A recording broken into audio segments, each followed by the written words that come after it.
സ്വാതന്ത്ര്യം നമുക്ക് ലഭിച്ചിട്ട് ഇത് 80ാമത്തെ വർഷമാണ്. സ്വാതന്ത്ര്യ ദിനത്തോട് ബന്ധപ്പെട്ട് ഞങ്ങൾക്ക് സീതത്തോട്, ചിറ്റാർ, പേഴുംപാറ ഇതുപോലെ മറ്റ് സ്ഥലങ്ങളിലൂടെ സഞ്ചരിച്ച് സ്വാതന്ത്ര്യത്തെക്കുറിച്ച് പങ്കുവെക്കുക മാത്രമല്ല, മനുഷ്യൻ്റെ വിടുതലിനെക്കുറിച്ചും മാനവരാശിയുടെ അടിമത്തത്തിൽ നിന്നുള്ള വിടുതലുകളെക്കുറിച്ചും പങ്കുവെച്ച് ഒരു സുവിശേഷ റാലി കൂടെയാണ് ഞങ്ങളിവിടെ നടത്തിക്കൊണ്ടിരിക്കുന്നത്. വടശ്ശേരിക്കര സെന്ററിന്റെ ആഭിമുഖ്യത്തിലും PIP, സോദരി സമാജം, സൺഡേ സ്കൂൾ, മറ്റ് സഭകളിലെ 25ഓളം സഭകളിലെ വിശ്വാസികൾ എല്ലാവരും ഒരുമിച്ച്, കുഞ്ഞുങ്ങൾ എല്ലാവരെയും പേരെടുത്ത് പറയാൻ പറ്റത്തില്ലെങ്കിലും എല്ലാവരും ഒരുമിച്ച് നിന്ന് ഇന്ന് ഇങ്ങനെ ഒരു റാലി സംഘടിപ്പിച്ചത് ദേശത്തോട് ഞങ്ങൾ അറിയിക്കാൻ ആഗ്രഹിക്കുന്നത് സുവിശേഷമാണ്. നമ്മുടെ ചരിത്രം പഠിക്കുമ്പോൾ ഏകദേശം 7ാം നൂറ്റാണ്ട് മുതൽ നമ്മുടെ രാജ്യം പലപ്പോഴായിട്ട് പലരാൽ അടിമത്തത്തിലേക്ക് പോയിട്ടുണ്ട്.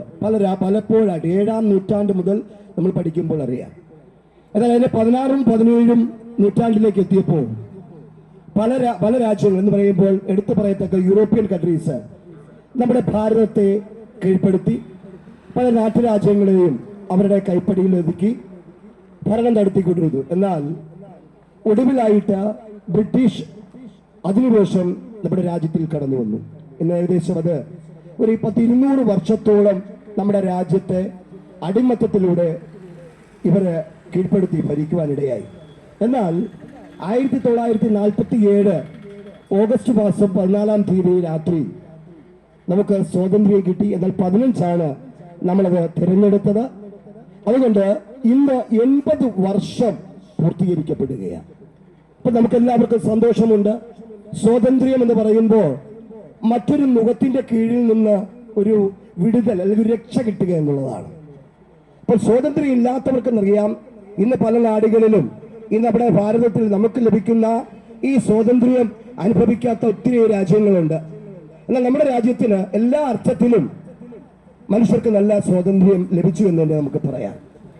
അങ്ങനെയെങ്കിൽ ഈ സ്വാതന്ത്ര്യ ദിനത്തിൽ ഞങ്ങൾക്ക് നിങ്ങളോട് പറയാനുള്ളത്, ഈ സ്വാതന്ത്ര്യം ലഭിക്കേണ്ടതിന് അനേകർ തങ്ങളുടെ ജീവനെ ബലിയാടാക്കി തീർത്തു, ജീവനെ പകരം നൽകി.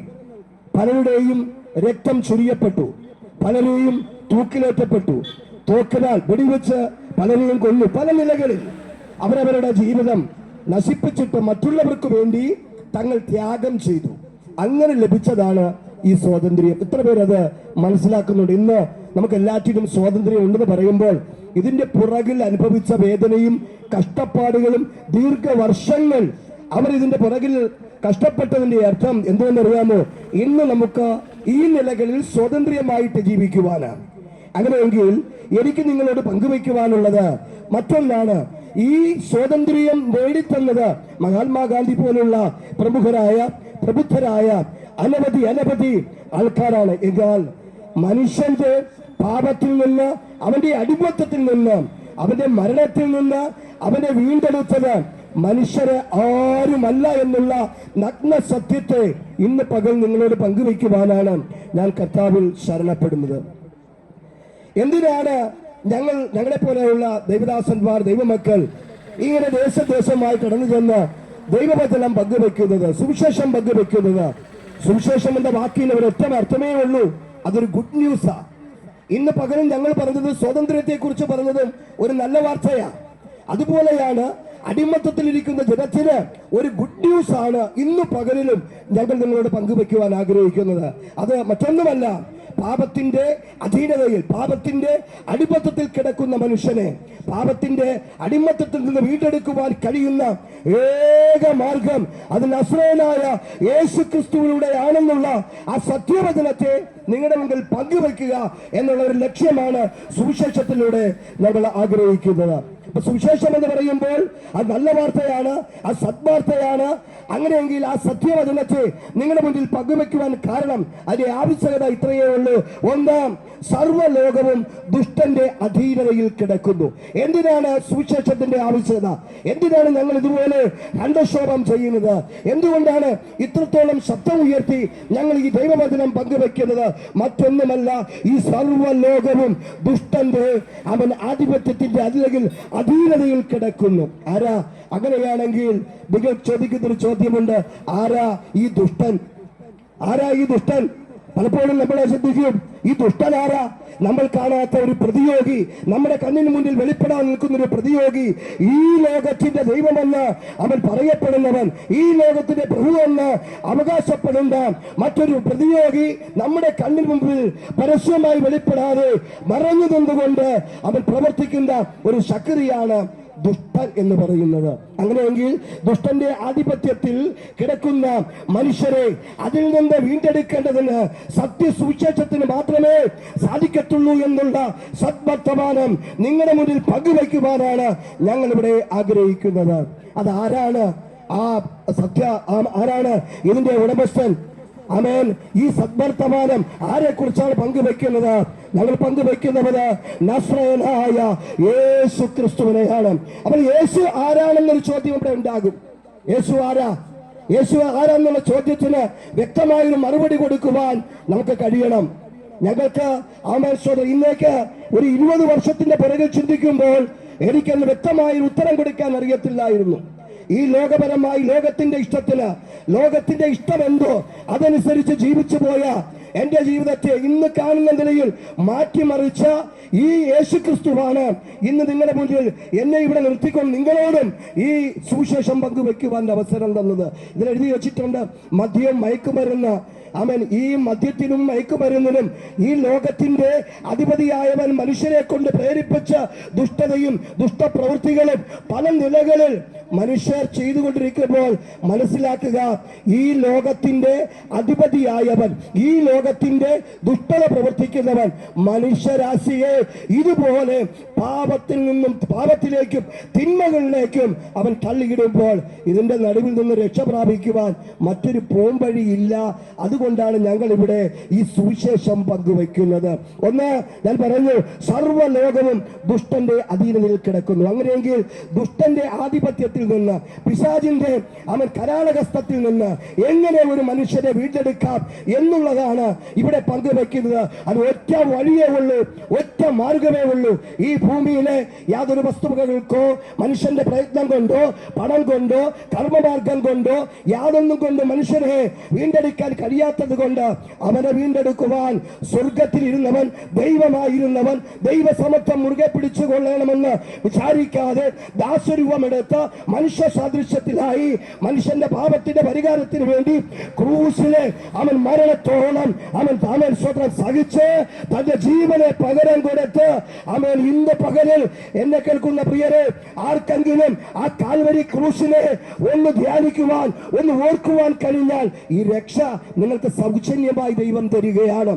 ഞാൻ പറഞ്ഞല്ലോ, 20 കൊല്ലങ്ങൾക്ക് മുന്നേ മദ്യവും മയക്കുമരുന്നും പല നിലകളിൽ ലോകത്തിന്റെ ഇഷ്ടങ്ങൾക്കനുസരിച്ച് ജീവിച്ച എന്റെ ജീവിതത്തിൽ ഈ സുവിശേഷമാണ് ഇന്ന് കാണുന്ന നിലയിൽ മാറ്റിമറിച്ചത്. അപ്പോൾ ലോകത്തിൽ സ്വോത്രം ഇവിടെ പറയുന്നത് സർവ്വലോകവും, ഏതെങ്കിലും ഒരു രാജ്യം മാത്രമല്ല, ഈ ഭൂലോകം മുഴുവനും സർവ്വലോകവും ദുഷ്ടന്റെ അധീനതയില്ല.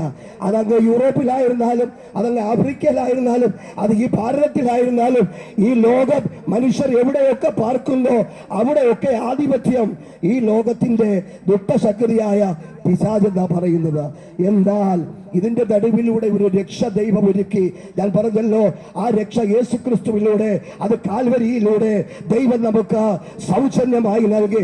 ഇന്ന് പകലിൽ യേശുക്രിസ്തു എന്ന രക്ഷകനെ ഒരു മനുഷ്യന് അവൻ വിശ്വാസത്തോടെ ഹൃദയത്തിൽ ഏറ്റെടുക്കാൻ സാധിച്ചാൽ അത് മതി, രക്ഷ സൗജന്യമാണ്. ഞാൻ പറഞ്ഞു, ഈ ഭൂമിയിലെ ഒരു വസ്തുവകകൾക്കോ, ഈ ഭൂമിയിലെ അവൻ തിരുവഴുത്തെഴുതിയിരിക്കുന്നത് രക്തത്തിന്, ഒരു രക്തത്തിനും, ആട്ടിന്റെ രക്തത്തിനാകട്ടെ മാടിന്റെ രക്തത്തിനാകട്ടെ മറ്റു കർമ്മമാർഗങ്ങളാകട്ടെ ഒരു മനുഷ്യരെ വീണ്ടെടുക്കാൻ കഴിയത്തില്ല എന്ന് പറയാൻ കാരണം ഒരു യാഗത്തിനും മനുഷ്യനെ വീണ്ടെടുക്കാൻ കഴിയത്തില്ല എന്ന് പറയാനുള്ള കാരണം ഈ ഭൂമിയിലെ യാതൊരു വസ്തുക്കൾക്കും മനുഷ്യനെ പൂർണ്ണമായി വീണ്ടെടുക്കാൻ കഴിയത്തില്ല. കാരണം ഭൂമി പാപത്തിൽ അടയ്ക്കപ്പെട്ടു. അങ്ങനെയെങ്കിൽ ഈ ഭൂമിയിലെ യാതൊരു വസ്തുവകൾ എന്ന് പറഞ്ഞാൽ ഒരു യാഗത്തിനോ ഒരു കർമ്മവഴികൾക്കോ ഒരു പണത്തിനോ ധനത്തിനോ ഒന്നിനും മനുഷ്യനെ വീണ്ടെടുക്കാൻ കഴിയത്തില്ലെങ്കിൽ എങ്ങനെ മനുഷ്യന് വീണ്ടെടുക്കാൻ കഴിയും? എങ്ങനെ മനുഷ്യന് രക്ഷ പ്രാപിക്കാൻ കഴിയും? എങ്ങനെ മനുഷ്യന് അവൻ സ്വർഗരാജ്യം അവകാശമാക്കാൻ കഴിയും? എങ്ങനെ നരകത്തിൽ നിന്ന് ഒഴിഞ്ഞു മാറാൻ കഴിയും? മാറാൻ ഒരൊറ്റ വഴിയേ ഉള്ളൂ. തിരുവെടുത്ത് പറയുന്നത് അത് യേശുക്രിസ്തു എന്ന രക്ഷകനിലൂടെ. അപ്പോൾ യേശുക്രിസ്തുവിലൂടെ മാത്രമാണ് മനുഷ്യർക്ക് ദൈവം രക്ഷ ഒരുക്കിയിരിക്കുന്നത്. ആ രക്ഷ എന്ന് പറയുന്നത് ഒരുവൻ യേശുക്രിസ്തുവിനെ പൂർണ്ണമായി ഹൃദയത്തിൽ അംഗീകരിക്കുക, യേശു ദൈവപുത്രനാണെന്ന് വിശ്വസിക്കാൻ കഴിയുക, യേശു പാപത്തിന്റെ പരിഹാരത്തിന് വേണ്ടി കാൽവരിയിൽ മരിച്ചു എന്ന് വിശ്വസിക്കാൻ കഴിയണം. ഈ ലോകത്തിലെ ഏതെങ്കിലും ഒരു മനുഷ്യന് നമ്മുടെ പാപത്തെ ചുമന്നൊഴിക്കാൻ കഴിയുമായിരുന്നെങ്കിൽ ദൈവപുത്രന് ഈ താണഭൂമിയിലേക്ക് വരേണ്ട ആവശ്യമുണ്ടായിരുന്നില്ല. എന്നെ കേൾക്കുന്ന മാന്യശ്രോതാക്കളെ, ഒരു കാര്യം മനസ്സിലാക്കണം. യേശു എന്ന് പറയുന്നത് ദൈവമാണ്. അവൻ ദൈവപുത്രൻ എന്ന് പറയുമ്പോൾ സാക്ഷാൽ ദൈവമായവൻ തന്നെ. കാരണം അവനെക്കുറിച്ച് എഴുതിയതുപോലെയാണ് എല്ലാം നിറവേറിയത്. യേശുക്രിസ്തുവിന്റെ ജനനം യൗവനമായിരിക്കുമെന്ന് തിരുവെഴുത്ത് രേഖപ്പെടുത്തി. കന്യക ഗർഭം ധരിച്ചൊരു മകനെ പ്രസവിക്കുമെന്ന് യേശുവിന്റെ ജനനത്തിന് 700 വർഷങ്ങൾക്ക് മുന്നേ രേഖപ്പെടുത്തിയതുപോലെ യേശു കന്യകയിൽ ഭൂജാതനായി. യേശുക്രിസ്തു എവിടെ ജനിക്കുമെന്ന്, ഏത് സ്ഥലത്ത് ജനിക്കുമെന്ന് തിരുവെഴുത്തിൽ എഴുതിയതുപോലെ യേശു ബെത്ലഹേമിൽ ജനിക്കുവാനിടയായി. തന്റെ ജനനത്തിന് 400 വർഷങ്ങൾക്ക് പുറകിൽ പ്രവചിച്ച പ്രവചനം നിവൃത്തിയായി. യേശുക്രിസ്തുവിന്റെ ക്രൂശ് മരണം എങ്ങനെയായിരിക്കുമെന്ന് തിരുവെഴുത്തിൽ എഴുതിയതുപോലെ യേശുക്രിസ്തുവിന്റെ മരണം സംഭവിച്ചു. ഒരു അസ്ഥി പോലും ഒടിഞ്ഞില്ല. തന്റെ വസ്ത്രം പകുത്തെടുക്കുമെന്നുള്ളത് അവൻ അതുപോലെ നിവൃത്തിയായി. അപ്പോൾ യേശുക്രിസ്തുവിനെ കുറിച്ച് എഴുതിയത്, യേശുക്രിസ്തുവിനെ കുറിച്ച് തിരുവെഴുത്തിൽ പറഞ്ഞതുപോലെ ഒക്കെ നമുക്ക് കാണാൻ കഴിയും. അപ്പോൾ യേശു പറഞ്ഞത് മറ്റൊരു വാക്കുകൂടെ ഉണ്ട്, ഞാനാകുന്നു വഴിയും സത്യവും ജീവനും. അപ്പോൾ യേശുക്രിസ്തു എന്ന ലോകരക്ഷിതാവായ അവൻ ദൈവപുത്രനിൽ വിശ്വസിക്കുന്ന ഒരു മനുഷ്യന് ദൈവരാജ്യ പ്രവേശനം ലഭിക്കും. ഈ ഭൂമിയിലെ അവൻ ഇതിലെ ഈ ലോകത്തിലെ അധിപതിയായവന്റെ കൈകളിൽ നിന്ന് വിടുവിക്കപ്പെടുവാൻ മാനവരാശിക്ക് അല്ലെങ്കിൽ നമ്മുടെ പണത്തിനോ കഴിയത്തില്ല എന്ന് ഞാൻ നിങ്ങളെ ഓർപ്പിച്ചു. അതുകൊണ്ട് ഈ ഭൂമിയിൽ നിന്നൊരു വിടുതൽ നമുക്ക് വേണമെങ്കിൽ, ഈ അടിമത്തത്തിൽ നിന്ന്, പാപത്തിന്റെ അടിമത്തത്തിൽ നിന്ന് ഒരു രക്ഷ, ഒരു വിടുതൽ നമുക്ക് വേണമെങ്കിൽ മറ്റ് പോംവഴികളില്ല, മറ്റ് കുറുക്കുവഴികളില്ല. ഒരൊറ്റ വഴി.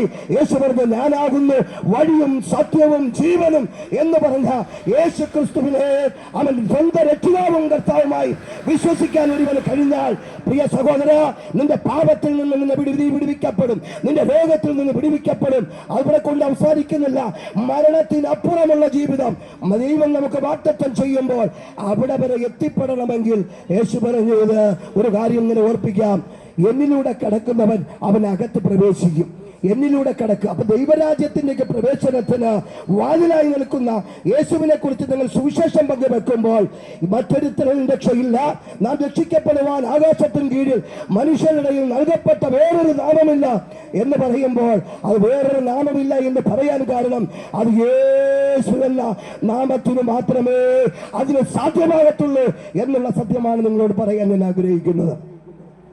പ്രിയപ്പെട്ടവരെ, ഇവിടെ ഇന്ന് നിങ്ങളുടെ മുന്നിൽ ഈ വെള്ള വസ്ത്രമൊക്കെ ധരിച്ചു നിൽക്കുമ്പോ ഒരു 20 വർഷത്തിന് പുറകിൽ ചിന്തിക്കുമ്പോ രാവിലെ മുതൽ കള്ളു കുടിച്ചും രാവിലെ മുതൽ ഞാൻ പലപ്പോഴും ഓർക്കാറുണ്ട്, റോഡിൽ ഇന്ന് കാറില് വെള്ളയെ കിട്ടു പോകുമ്പോ അവൻ തലേ ദിവസം 2 ദിവസം മുമ്പേ കൂടി മദ്യപിച്ച മദ്യത്തിന്റെ കെട്ടിറങ്ങാതെ കടത്തിൻ്റെയിലും റോഡ് വക്കിലും കടന്നവനായി ഞാൻ. സ്തോത്രം. എന്റെ ജീവിതത്തെ ഇത്രത്തോളം മാറ്റിവരിച്ചത് ഇന്നിവിടെ പ്രസംഗിക്കുന്ന സത്യസുവിശേഷമാണ്. യേശുക്രിസ്തു എന്ന അവൻ രക്ഷകനിലൂടെ ലഭിച്ച ഈ മഹാഭാഗ്യം നിങ്ങളോട് പങ്കുവച്ചില്ലെങ്കിൽ ഞാൻ പിന്നെ ആരോട് പങ്കുവയ്ക്കുവാന്? അതാ ഞാൻ പറഞ്ഞത്, പാപത്തിന്റെ ശമ്പളം മരണം. അവൻ ക്രിസ്തുവിലൂടെ നമുക്ക് ലഭിക്കുന്നത് അവൻ നിത്യജീവന ദൈവം നമുക്ക് സൗജന്യമായി നൽകുന്നത്. അപ്പോൾ പാപത്തിന്റെ അടിമത്തത്തിൽ നിന്ന് മനുഷ്യനെ വീണ്ടെടുക്കുവാൻ, മരണത്തിന് വിധേയപ്പെട്ടിരിക്കുന്ന മനുഷ്യനെ ശകലകളാൽ ബന്ധിക്കപ്പെട്ട് നിത്യ നരകത്തിലേക്ക് കൊണ്ടുപോകുന്നതിന് മുന്നേ ഒരു രക്ഷയുടെ വഴി, രക്ഷയുടെ മാർഗം, ഒരു രക്ഷയുടെ സന്ദേശം ഇന്ന് പകലിൽ നിങ്ങളെ അരികിൽ എത്തുമ്പോൾ ഈ വചനം നാളെ ഞാൻ കേൾക്കാം, ഈ വചനം കുറച്ചു നാളുകൂടെ കഴിയട്ടെ, ഉപദേശി കുറച്ചു നാളുകൂടെ കഴിഞ്ഞ് എനിക്ക് മതി എന്ന് പറഞ്ഞു അറിഞ്ഞിരിക്കരുത്. അടുത്ത നിമിഷം ആരുടെയും നമുക്ക് പറയാൻ കഴിയത്തില്ല. ഈ ശബ്ദം ചിലപ്പോൾ കേൾക്കാൻ അവസരം കിട്ടുന്നത് ഇത് ലാസ്റ്റ് ടൈം ആയിരിക്കും. ഇപ്പോൾ മനം തിരിയുവാൻ മനസ്സ് വച്ചാൽ ഒക്കെ ഞാൻ പറഞ്ഞല്ലോ, ആ ജീവിത രീതിയെ മാറ്റിമറിച്ചത് മദ്യപിച്ച് ലക്കുകെട്ട് തല്ലുകൊടുത്തും ജീവിച്ച എന്റെ ജീവിതത്തിൽ ഇന്ന് കാണുന്ന രീതിയിൽ ഒരു വലിയൊരു ആകമാനം, ഒരു മാറ്റം, ഒരു മാറ്റം തന്നത് ഈ സത്യസുവിശേഷത്തിന്. അതുകൊണ്ടാണ് പറഞ്ഞത്, അടിമത്തത്തിൽ നിന്ന്, അടിമനുഖത്തിൽ നിന്ന്, പാപത്തിന്റെ ശമ്പളമായ മരണത്തിൽ നിന്ന് ഒരു വിടുതൽ തരുവാൻ ഈ ലോകത്തിലെ ഒരു മനുഷ്യനോ, ഒരു നാമത്തിനോ, ഒരു വ്യക്തിക്കോ, പണത്തിനോ കഴിയത്തില്ല എന്നുള്ള സത്യസന്ദേശത്തെ ഇന്ന് പകലിൽ ഇവിടെ വിളിച്ചറിയിക്കുമ്പോൾ ആമേൻ ചെവിയുള്ളവൻ കേൾക്കട്ടെ എന്ന് തിരുവെഴുത്തിൽ എഴുതിയിരിക്കുന്ന പ്രകാരം ആർക്കെങ്കിലും ഈ യേശുക്രിസ്തുവിനെ രക്ഷിതാവായും എന്റെ പാപത്തിന്റെ പരിഹാരത്തിന് വേണ്ടി കാൽവരിയിൽ 3 നാളുകളിൽ തൂക്കപ്പെട്ടവനെ ഞാൻ വിശ്വസിക്കുന്നു എന്ന് ആർക്കെങ്കിലും പറയാൻ കഴിഞ്ഞാൽ എന്നെ കേൾക്കുന്ന പ്രിയരെ, സ്വർഗം തുറന്നിരിക്കുക. ഇന്ന് പകലിൽ നിന്റെ പേർ ജീവന്റെ പുസ്തകത്തിൽ എഴുതി ചേർക്കുവാനിടയായി തീരും. ദീപപുസ്തകത്തിൽ പേരെഴുതി കാണാത്ത ഏവരെ തീപ്പൊയ്കയിൽ തള്ളിയിടും. ഇതൊക്കെ സത്യവചനമാണ്, ചുമ്മാതെയുള്ള അവൻ കളിവാക്കുകളല്ല. ഈ സത്യവചനത്തിൽ എഴുതിയിരിക്കുന്നത് ജീവപുസ്തകത്തിൽ പേരെഴുതി കാണാത്ത ഏവരെയും എന്ന് പറഞ്ഞാൽ ഒരു മനുഷ്യരെ പോലെ വെറുതെ വിടത്തില്ല കേട്ടോ. സകല മനുഷ്യരെയും അവർ ഈ ഭൂമിയിൽ ജനിച്ച് ഇന്ന് ജീവിക്കുകയും ഇന്നലകളിലും ഇനി നാളെയും ജനിക്കാനിരിക്കുന്നവരുടെയും സ്തോത്രം പേര് ജീവന്റെ പുസ്തകത്തിൽ, ആ പുസ്തകത്തിൽ എഴുതി ചേർക്കാതെ ഇരുന്നാൽ നിത്യ നരകത്തിന് വിധിക്കപ്പെടും. അങ്ങനെയെങ്കിൽ അതിൽ നിന്നൊരു വിടുതലാണ് ഞങ്ങൾ ഇവിടെ പ്രസംഗിക്കുന്നത്. അപ്പോൾ ആവശ്യകത എന്താണ്? ഒന്നാമത്തെ ആവശ്യകത ഇവിടെ പറഞ്ഞത്, സർവ്വലോകവും ദുഷ്ടന്റെ അധീനതയിൽ ഇരിക്കുന്നു. അപ്പോൾ ഈ ദുഷ്ടന്റെ അധീനതയിൽ നിന്ന് മനുഷ്യൻ എങ്ങനെ വിടുവിക്കപ്പെടുക? അതാണ് സത്യസുവിശേഷം. അപ്പോൾ യേശു ആര്? യേശു ദൈവപുത്രൻ. യേശു എന്ന വാക്കിന്റെ അർത്ഥം എന്താ? രക്ഷകൻ. രക്ഷകൻ എന്ന് പറയുമ്പോൾ രക്ഷിക്കാൻ കഴിവുള്ളവൻ, ഒരു നിലയിൽ മാത്രമല്ല മരണത്തിൽ നിന്ന് വിടുവിക്കാൻ കഴിവുള്ളവൻ. അവൻ സ്വന്തം ലോകത്തിലെ എല്ലാ കഷ്ടതകളിൽ നിന്നും രോഗങ്ങളിൽ നിന്നും ദുഃഖങ്ങളിൽ നിന്നും സ്വന്തം ഇവിടം കൊണ്ട് അവസാനിക്കുന്നല്ല, മരണത്തിൽ നിന്ന് പോലും നിത്യജീവനെ നൽകാൻ കഴിയുന്നവനാ നസ്രയനായ യേശു ക്രിസ്തു. യേശു എന്ന വാക്കിന്റെ അർത്ഥം രക്ഷകനാണ്. കന്യക ഗർഭം ധരിച്ചൊരു മകനെ പ്രസവിക്കും, അവന് ഇമ്മാനുവേൽ, ദൈവം നമ്മോട് കൂടെ എന്നർത്ഥം. അങ്ങനെയെങ്കിൽ യേശു ക്രിസ്തുവിനെ ഞങ്ങൾ ഇവിടെ രക്ഷകനായി ഇവിടെ ഉയർത്തി കാണിക്കുമ്പോൾ ഇന്നേക്ക് 2000 കൊല്ലങ്ങൾക്ക് മുന്നേ മാനവരാശിയുടെ പാപത്തിന്റെ പരിഹാരത്തിന് വേണ്ടി കാൽവരി കൊലക്കടത്തിൽ 3 നാളുകൾ തൂക്കപ്പെട്ട തന്റെ ശരീരം മുഴുവൻ ഉടപുചാല് പോലെ തകർക്കപ്പെട്ട അതിൽ നിന്ന് ഒഴിച്ചിറങ്ങിയ രക്തത്താൽ സകല മനുഷ്യന്റെ പാപത്തിന്റെ പരിഹാരം വരുത്തുവാൻ ദൈവത്തിന് ഇഷ്ടം തോന്നിയെങ്കിൽ ഏത് മദ്യപാനിക്കും, ഏത് വ്യക്തിക്കും, ഏത് പാപിക്കും ക്രിസ്തുവിന്റെ രക്തത്താൽ പാപമോചനം ലഭിക്കുമെന്ന് ഇന്ന് പകലിൽ ഇവിടെ വിളിച്ചറിയിക്കുമ്പോൾ, പ്രിയപ്പെട്ട സ്നേഹിത, പ്രിയപ്പെട്ട സഹോദരങ്ങളെ, യേശുക്രിസ്തുവിന്റെ രക്തം സകല പാപവും പോക്കി നമ്മെ ശുദ്ധീകരിക്കുന്നു. നിങ്ങളുടെ പാപത്തിൽ നിന്ന് നിങ്ങൾ പലപ്പോഴും നിങ്ങളുടെ ഭവനങ്ങളിൽ ഇന്നെനിക്കൊരു വിടുതൽ ആവശ്യമാണ്. ഇന്നെനിക്കൊരു സ്വത്രം എന്റെ ജീവിതത്തിനെ ഒന്ന് ക്രമീകരിക്കണം, എന്റെ മദ്യത്തെ വിട്ടുകളയണം, ഞാൻ ഈ ലഹരിക്ക് അടിമയാണ്, ഇതിനെ എനിക്കൊന്ന് വിട്ടുകളയണം, എന്റെ സ്വഭാവം മോശമാണ്, എന്റെ ഭാര്യയോട്, എന്റെ മക്കളോട്, എന്റെ സമൂഹത്തോട്, എന്തിന് തന്നോട് തന്നെ കോപം. എന്നാൽ ഇന്ന് പകലിൽ മനസ്സിലാക്കുക, ഇതിൽ നിന്നൊക്കെയും ഈ വിടുതൽ പ്രാപിക്കുവാൻ ഒരൊറ്റ മാർഗം, നസ്രയനായ യേശുക്രിസ്തുവിൽ വിശ്വസിക്കുക. യേശുക്രിസ്തുവിലൂടെ ഇതിനൊക്കെ ഒരു വിടുതൽ തരുവാൻ ദൈവം ആഗ്രഹിക്കുക. അപ്പൊ സത്യസുവിശേഷം, യേശുക്രിസ്തുവിന്റെ സത്യസുവിശേഷം ഈ ലോകത്തിൽ വിശ്വസിക്കാതിരിക്കുവാൻ ഈ ലോകത്തിന്റെ ദൈവം അനേക മനസ്സുകളെ കുരുടാക്കിയിരിക്കുക. അപ്പൊ തേജസ്സിന്റെ സുവിശേഷം, ഈ സുവിശേഷത്തിന് ഒരു പ്രത്യേകത ഉണ്ട് കേട്ടോ. ഈ സുവിശേഷം കേൾക്കുന്നവരുടെ ജീവിതത്തിൽ വെളിച്ചമുണ്ടാകും. ഞാൻ നേരത്തെ പറഞ്ഞ ഇരുളടഞ്ഞ ജീവിതം, മരിച്ചാൽ മതി എന്ന് ചിന്തിച്ചു. 2ാം ക്ലാസ്സും പഠിക്കുന്ന സമയം മുതലുണ്ടാകുന്ന ഓരോ വർഷവും ഒരേ സമയത്തുണ്ടാകുന്ന ആക്സിഡന്റുകൾ, പിന്നെ വളർന്നു വന്നപ്പോൾ ബൈക്ക്, വാഹന ആക്സിഡന്റുകൾ, മരണം കൊണ്ടുപോകുമെന്ന് നിശ്ചയിച്ച നാളുകൾ, 31 വയസ്സ് വരെ എന്ന് ചിന്തിച്ചു നോക്കുക. ഏകദേശം ഒരു 5-6 വയസ്സ് മുതൽ തുടങ്ങിയത് 31 വർഷം പല നിലകളിൽ അപകടങ്ങൾ, ഈ ഭൂമിയിൽ നിന്ന് മാറ്റപ്പെട്ടു പോകാമെന്ന സമയം വരെ ഉണ്ടായി. എന്നാൽ എന്റെ ജീവിതത്തെ ഇന്ന് കാണുന്ന നിലയിൽ അവൻ ആരോഗ്യത്തോടും സൗഖ്യത്തോടും മറ്റു രീതിയിൽ പറഞ്ഞു കഴിഞ്ഞാൽ സന്തോഷത്തോടും സമാധാനത്തോടും നിൽക്കുവാൻ കാരണമാക്കിയത് നസറേനായ യേശു ക്രിസ്തുവാണ്. അതുകൊണ്ട് അവൻ ഈ സത്യസുവിശേഷം ഇവിടെ പറഞ്ഞിരിക്കുന്നത് ദൈവപ്രതിമയായ ക്രിസ്തുവിന്റെ തേജസ്സുള്ള സുവിശേഷത്തെ പ്രകാശനം ശോഭിക്കാതിരിപ്പാൻ ഈ ലോകത്തിന്റെ ദൈവം അവിശ്വാസികളുടെ മനസ്സ് കുരുടാക്കി. ഇന്ന് പലർക്കും ഈ സത്യവചനം അരികിലെത്തുമ്പോൾ ഇത് സ്വീകരിക്കണമോ വേണ്ടയോ എന്ന് കരുതി സംശയമിട്ട് ഈ സുവിശേഷത്തിനെ നിങ്ങളിൽ നിന്ന് അകറ്റുമ്പോൾ മനസ്സിലാക്കുക, ആ ശക്തി, അതാണ് ഞാൻ നേരത്തെ പറഞ്ഞത്, ഈ ലോകത്തിന്റെ ദൈവം, ഈ ലോകത്തിന്റെ അധീനത, ഈ ലോകത്തിന്റെ ശക്തിയാണ്. ഇതിൽ നിന്ന് നിങ്ങൾക്ക് ഒരു മോചനം ലഭിക്കുവാൻ മറ്റു വഴികളില്ല. അവിടെ യേശു ക്രിസ്തു എന്ന വഴിയിലൂടെയാണ്. അപ്പോൾ എന്തിനാണ് ഇതിന്റെ ആവശ്യകത നമ്മൾ പറഞ്ഞുകൊണ്ടിരിക്കുന്നത്?